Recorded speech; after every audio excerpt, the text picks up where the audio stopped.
Hello, listeners, and welcome to the start of Season 2. So, our first real episode is going to be Uthman ibn Affan, and he's going to be coming in next week. But for this week, basically we have a bit of a preview to that episode, because at the start, during the recording, I asked Serial to recap what had happened in the past season.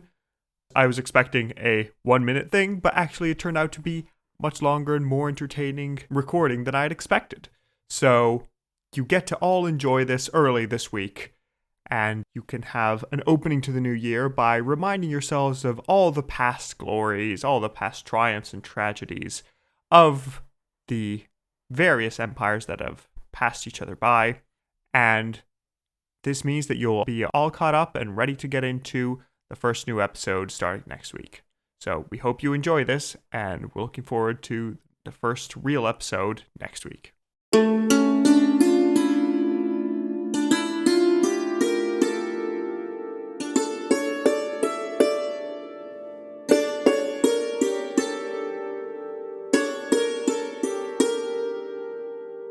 Before we actually head off into this wonderful new season, Serial, what do you remember from all of last season? Give us the highlights of the last 1,300 years of history. Of the entire history of Persia up to this point. Yes. Let me open my notes, and by my notes, I mean my drawings. Yep, those are the important ones. It ones. helps to look at them. So we started way before the Persian Empire was Persia or an empire. Mm-hmm. We had a bit of background history on the region that's close to Mesopotamia and to Egypt, and, kind of talked a bit about the Medians and how that got started with Diocles, who did not want to be king, but, if everyone was asking, then he couldn't really say no. Be rude. United a few independent kingdoms into a bigger sort of, a situation, I guess. Yes. So then we had the Medians, I guess, with Phraortes and Cyaxares and Astyages.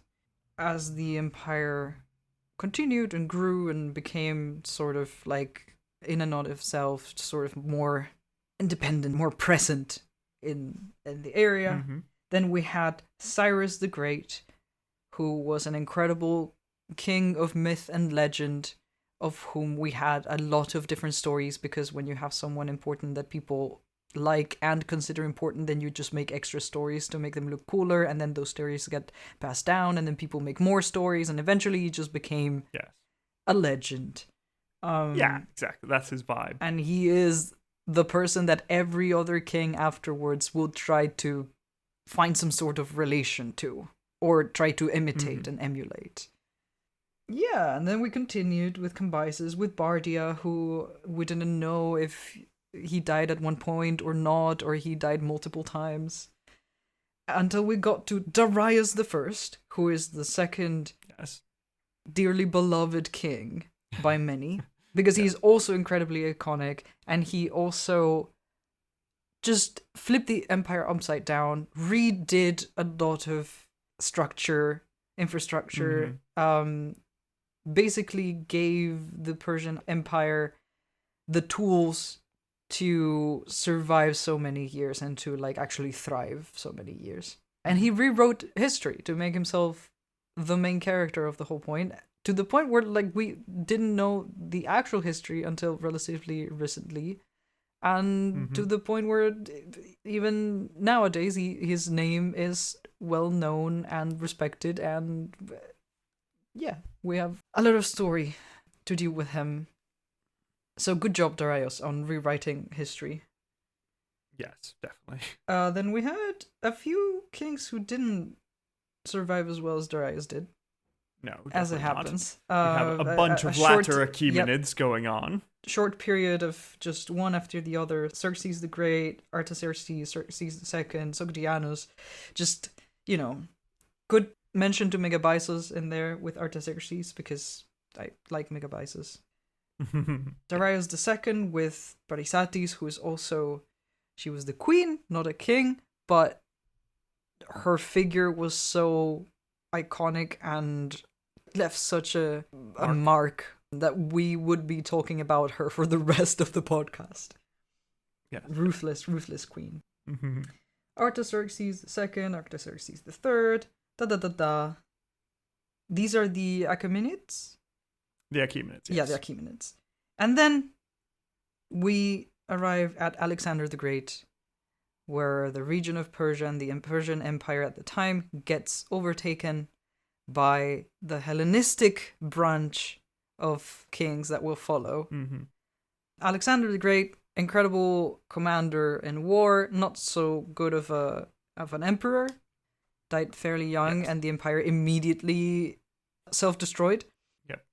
But we have a few Hellenistic kings with the Seleucids, the ones with the anchor symbol Yes, they have a lot of anchor imagery. on their shields. So like Seleucus and Antiochus and Seleucus and Seleucus and Antiochus and Seleucus. When I told you we use Yes. 4 names, Yes, yes. you know I'm not It's exaggerating. very limited, yes. Some important mentions in there. Antiochus III, the Great. Really cool story. Quite ruthless himself as well. Just sort of Yep. blaming the council for their decisions that were definitely the council's decisions and not his own. And a developing love-hatred relationship with Rome throughout this entire period, where like we will aid each other, but we will last fight each forever. other.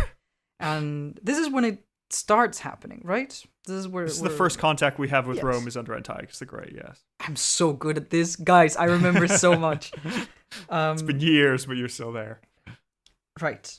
So eventually we reach Demetrius, Alexander, and maybe what Fred had, because we had him sort of like, yeah, he's kind of there. Yeah. We know of him from coins, and that's it.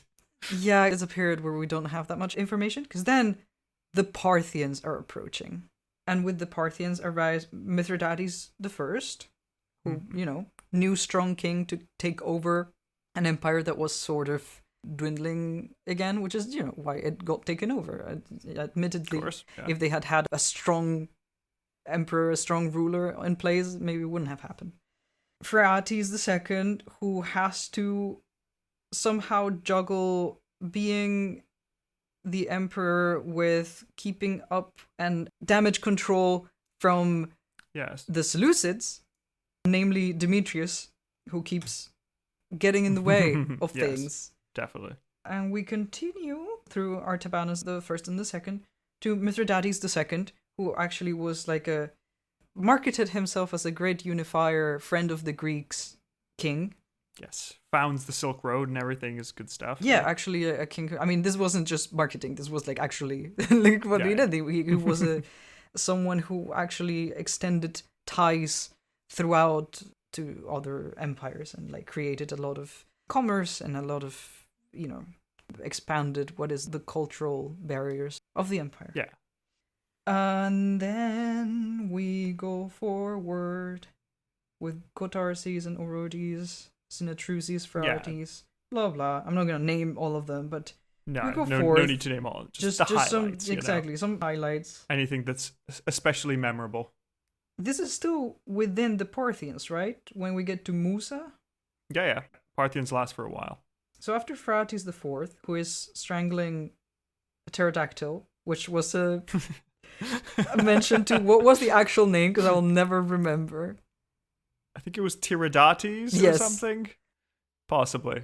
We get our first queen empress of the empire, who is Musa, who is someone who went from being a slave sold to the king to being queen herself, at least for a brief period of time. It wasn't a very And also like, a goddess. So Well, that's pretty good. yeah, actually, you know, You know, not what's over being an empress? Well, actually, you know, if you can be a deity instead, she will take that. that's some career progression. Incredible. The empire continues. I think it wasn't that golden of an age. by now. We are yeah, sort of, afterwards, you know, in the new time period, we get to the point where, like, in the 2nd century, it starts to happen that Rome is sacking Ctesiphon every other weekend. yeah, we're Because the that's Romans, just what's happening. You guys, There the were a million Romans, civil wars. It was bad. It was bad times. It's just, yeah. So we have a few other emperors in the middle there, just all of them trying their best, or not trying, or trying their best, or, you know, just doing what they can. Vologases the Fourth did try hard, until we get to Ardashir the First, Ardashir the Great. Yes, that's right. We get a whole new dynasty with the Sassanids coming in. Finally. And making this whole new thing. And they're like a third of the whole podcast, so that was intense. Yeah. Like, we've gone through three dynasties so far, 4 dynasties so far. Yeah. Medians, Parthians. Yeah, depending how you want to count them. Seleucids. Yeah, so 4. And now with the Sassanids, we have like most of the podcast actually. Yeah. We've been there for a while. And yeah, they have this stronger dual relationship with Rome where they're like the twin eyes of the world and they just keep fighting back and forth. This is what people usually learn about in Western civilization sort of school, like, education. If you're looking at late antiquity, yes. Yeah, if you learn about Rome, then you learn about, by proxy, the Sassanids. Because they're the people who they were fighting. So, you know, we have Shapur the 1st using a Roman emperor as a footrest. So, you know, that's there good. for you. That's fun. That's the kind of vibe that we're giving. We have Hormizd the 1st and the Barams, who... So Hormizd the 1st, after Shapur the 1st did an incredible job as an emperor, he left a plan of how to continue from here after his death. So talk about someone leaving his succession all wrapped up, you know? Like, it should have been... He did a great job with the empire, and then he was like, guys, when I'm gone, this is what we're gonna do. And his plan was for Hormizd the 1st to succeed and take the throne after him, and because he was his favorite son. However, the rest of the family was like, we don't care. We don't want this. We're gonna do whatever. And it went terribly. So then you have a few more kings in rapid succession, because when you have instability, everyone wants a piece of the throne, even though it is not a job with a very good quality of life. Or it is good quality of life for a short period of time. So we have the Barams, we have Narse, Hormizd II, We get to Shapur II. So we started this empire, right after Ardashir the Great took it over, with Shapur I. And now when we get to Shapur II, it's actually another era of prosperous... what's the noun of prosperous? Prosperity? Prosperity. I knew there's something. Shapur II, who was crowned in utero when he still had not been born, actually rose to the occasion and went to be a very impressive emperor. Yeah, one of the greatest kings the empire ever had, so yeah. So, you know, intense. Having a child king, or in this case, not a fetus king, is not usually a good choice, because, you know, young people are, 1, very vulnerable to whoever wants to take over or control them, and 2, if nobody takes over or controls them, they tend to just make poor decisions. But we've had a couple of examples in the Persian Empire of incredible emperors who were crowned very, very young and who rose to the occasion. And Shapur is one of the best examples of that. Sadly, nothing lasts forever. So afterwards, we have the tragic death of Shapur III, Yazdegerd I, who is trying really hard, but things are not going his way. I liked the man. I just felt so bad for him. He's just doing his he would best. have been excellent. The situation was not, the circumstances were not in his favor. Yeah. Shapur IV, who, you know, barely made it to the throne before getting murdered. Khosrow the usurper, who, you know, you can imagine what he did. Just not a very noble man. But yeah.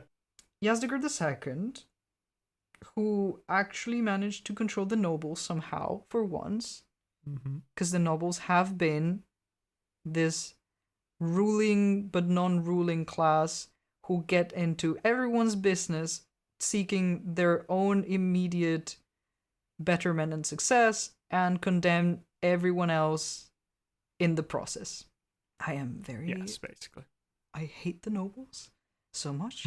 I hate these nobles. I hate current nobles. You can quote me on that. I do not care. I have a problem with people Yes.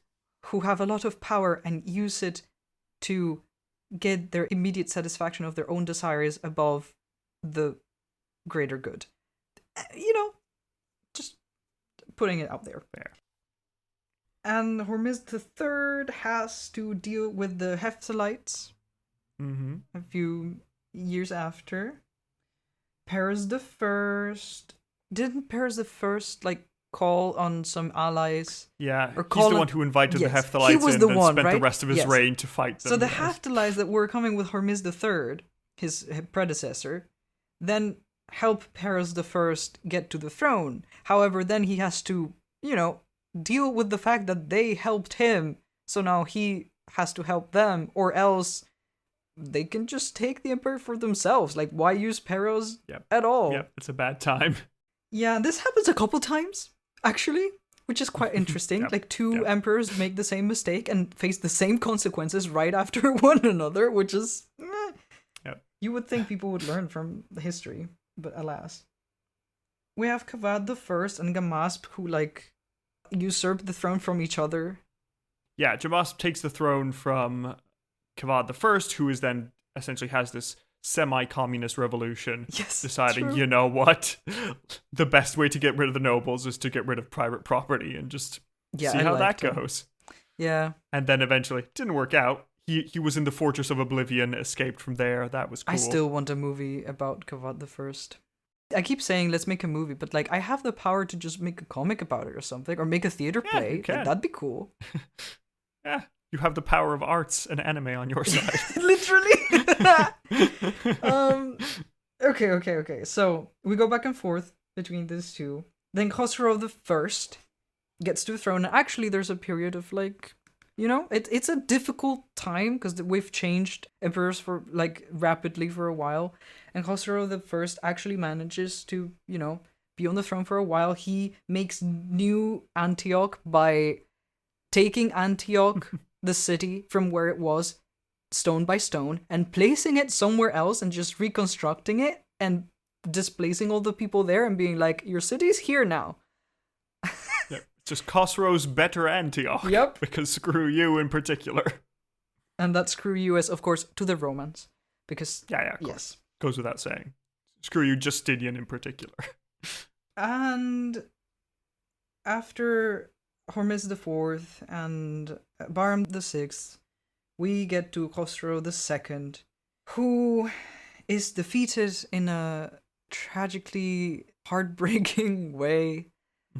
After being a fairly good emperor, is just, the circumstances as always. Yeah, he almost conquered the Roman Empire. He went to this last great war of antiquity, almost took over the Roman Empire, but ultimately just failed at the end. He could have been Khosrow the was Great, betrayed. and yet his hubris took the better of him.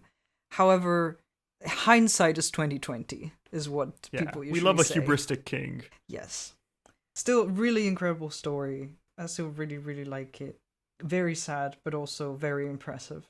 And then after Khosrow II, we have Kavad II, Shahraz, Shapur V? Yes. There is a mess. Everything there's, of explodes. course, at this point, the empire has been taken over, broken. There's succession wars. Yeah, Kavad II decides to kill all his brothers. Yes. Every emperor reigns for months at a time at most. It's not good. We have special mention to Azarmidokht in there. Mhm. Another queen, another badass woman, who also sadly reigns for a short amount of time, but who is such an intense character. Parisatis would have been proud. Very good. Yes. And Boran as well. Yes. Yes. Who The succeeds third and final her. woman to rule Yes. Iran. Azarmidokht and Boran, who are right at the end. Quite interesting women. And then we finished last season with Yazdegerd III, who had one last attempt at a triumph atop the crumbling ruins of a derelict empire. Because there was a new wind coming from the south, which is the wind of Islam. and a new religion, a new way of life, a new people coming over to, show us what they've been doing all this time, because they've been in the background of everything. Yeah, So we we'll haven't get to see how mentioned it them goes. that much. Yes, so we'll get to find out what they were doing, why they were doing it, and why did they suddenly pop out of the desert now? Why have they conquered most of the known world in a decade? How did that How did happen? they do that? What the hell? Exactly. We've been at it for millennia. Yeah, I know these they people just are do like, it I and, got it. done. Yeah. I got it, guys. It's Easy. fine. So there we go. We hope you enjoyed this recap, and we hope you're looking forward to episode 93 Uthman ibn Affan next week. And in the meantime, here's a little bit of a promo for what you might be able to look forward to in February. Thank you for listening, and catch you next time. Hello everybody, this is Umberto, and I'm here to tell you about a very exciting project, which is Intelligent Speech 2026, where on the 28th of February 2026, you will be able to join a bunch of different podcasters for a series of presentations on the topic of companions and rivals. So we are going to be there with our own presentation, but then you can look forward to such exclusive keynote speakers as the Alternate Historian, Totalis Rankium, and History of Persia. So if you would like to attend this great event, we've had it several years before. It's really fun activity. There's also a bit at the end of it where you can just chat with us, which is always good fun. If you would like any tickets, you can go to intelligentspeechonline.com/tickets, and if you use our promo code RULE, RULE, you'll be able to get a 10% discount off the general price, and people will know that we sent you over, so that's great. So that once more, intelligentspeechonline.com/tickets. Use the promo code RULE. We hope to see many of you there, and we hope you're all very excited for Season 2. Goodbye.